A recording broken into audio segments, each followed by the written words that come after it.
ये सब किसके कारण? मोदी जी के कारण। किसके कारण?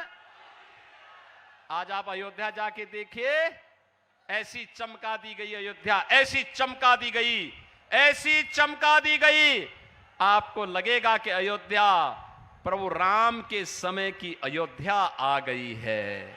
कभी अयोध्या जाकर के देखें आप। महर्षि वाल्मीकि की साधना स्थली यहां पर है। और बहनों और भाइयों, महर्षि वाल्मीकि के नाम पर इंटरनेशनल एयरपोर्ट का निर्माण अयोध्या धाम में हुआ है। निषाद राज भगवान राम के मित्र थे। वहां जितने भी यात्री विश्रामालय हैं, सब निषाद राज के नाम पर हैं। श्रद्धालुओं के लिए फ्री भोजन की व्यवस्था अयोध्या में ये माता सबरी भोजनालय से प्राप्त होता है। बहनों और भाइयों, आज आप अयोध्या में जाएंगे, एक नई अयोध्या का एहसास होगा। और इस नई अयोध्या के लिए आज हम सबको मोदी जी को हृदय से धन्यवाद देना चाहिए।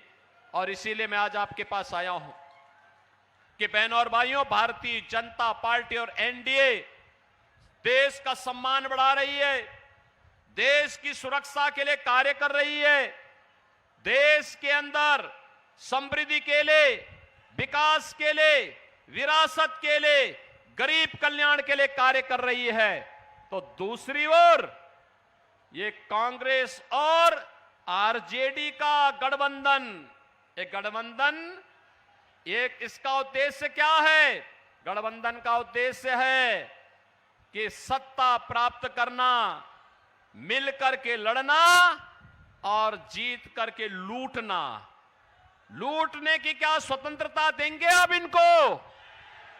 कतई नहीं देना है। बिहार को जेडीयू और बीजेपी की सरकार ने जिस अराजकता से उबारा है, आज बिहार को उधर नहीं जाने देना है।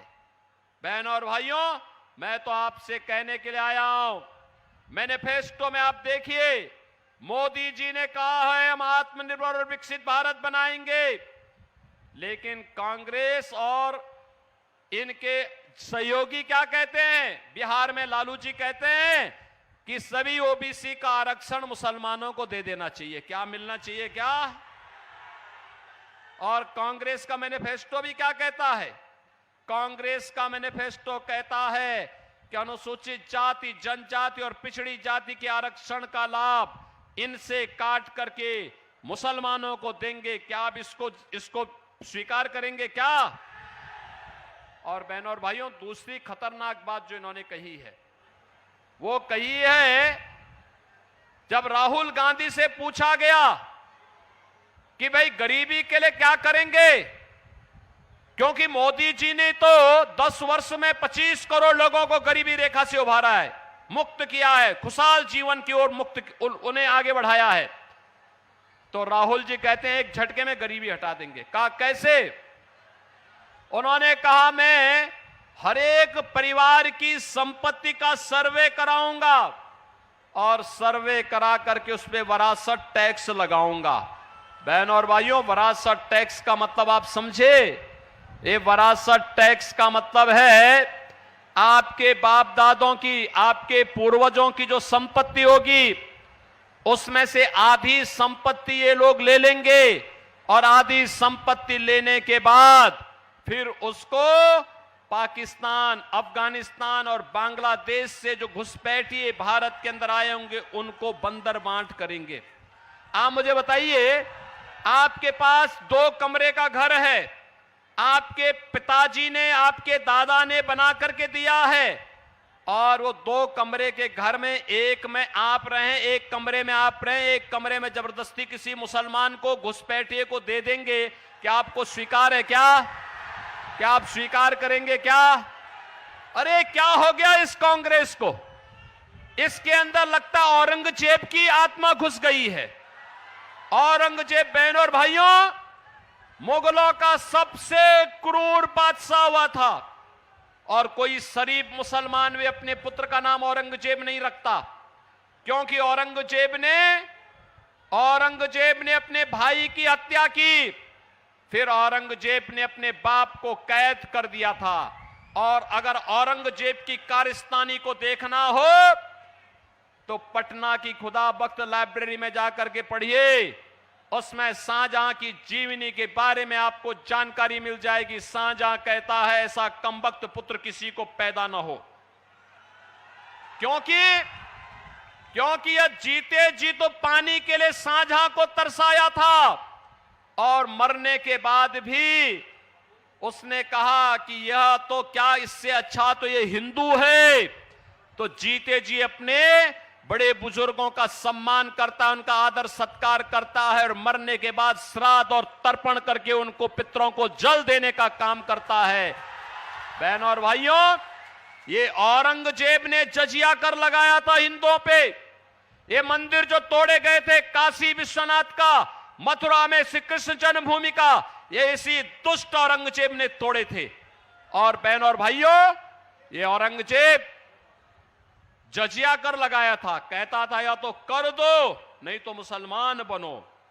उस समय का ये जजिया कर, ये विरासत टैक्स कांग्रेस का ये जजिया कर है। हमें जजिया कर वाली सरकार नहीं चाहिए, जजिया कर वाली पार्टी नहीं चाहिए। और इसीलिए मैं आया हूं आपसे कहने के लिए कि आत्मनिर्भर और विकसित भारत के लिए देश की आवाज के साथ हमें भी एकजुट होकर के चुनाव जिता करके भेजना है।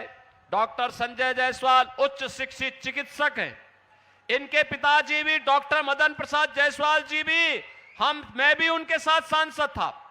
डॉक्टर संजय जायसवाल भी मेरे साथ सांसद थे और साथ साथ विकास की चर्चा करते थे, बिहार के बारे में चर्चा करते थे, यहां के गरीबों के बारे में चर्चा करते थे, यहां के उत्थान के बारे में चर्चा करते थे।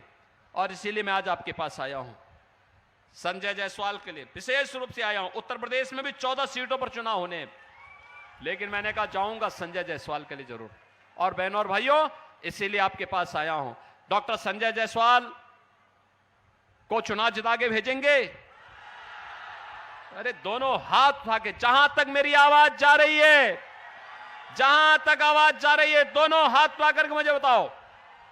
बहनों और भाइयों, मैं इसलिए बोल रहा हूं, देखो मैं धन्यवाद दूंगा कि मेरे आने के पहले आपने यूपी से बुलडोजर मंगा दिया। और ये माफिया और आतंकवादियों का सबसे अच्छा उपचार है।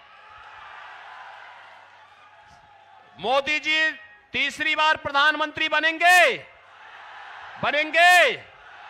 इसके लिए संजय जायसवाल को जिताना होगा। जिताएंगे।